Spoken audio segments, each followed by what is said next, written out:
Alright, for the following example, we're going to go ahead and use long division to divide this polynomial by x minus 3. Okay?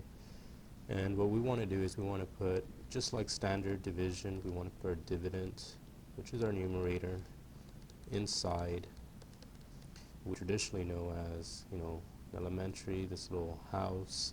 Divisor, denominator, is going to go outside. Okay, now when we divide this, before we proceed to doing that, just make sure that you understand that there is a place value for the degrees of your variables. Here you have an x cubed column, this is going to be the x squared column, this is going to be the x column, and then your constant number column. Okay, now we're going to look at the leading terms. 4x cubed and x. We want to think of what expression times x is going to give me this one. Okay, it's very important that we only look at the leading terms, not the whole expression at once. In this case, it's going to be 4x squared, and once again, I have to make sure that I put the 4x squared in the x squared column, not here in this column, nor here, nor over here. And then just use distributive property. 4x squared times x is going to yield 4x cubed.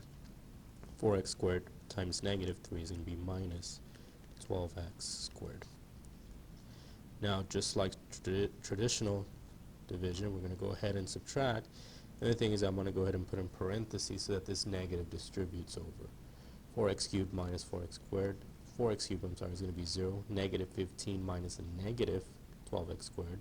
This one's going to become negative, negative, positive. So I have negative 15x squared plus 12x squared. It's going to give me negative 3x squared. And then these, just bring these down. Plus 11x minus 10. And then just reiterate the steps. What expression times x is going to yield negative 3x squared? In this case, it's going to be negative 3x. And again, placing it in the correct column with the x, not over here in the constants.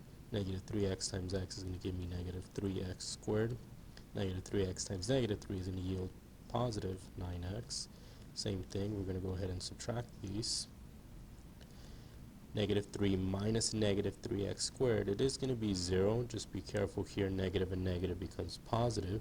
So negative 3x squared plus 3x squared is going to cancel out.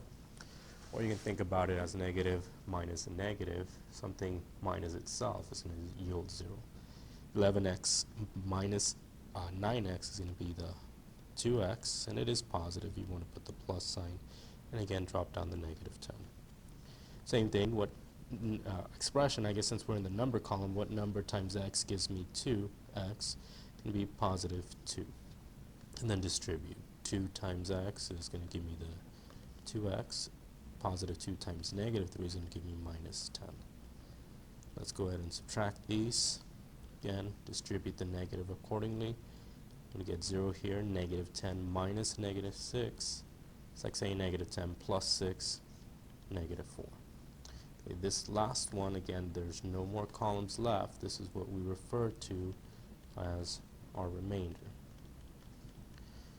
Now when we go ahead and write this division out, the quotient is going to be 4x squared minus 3x plus 2.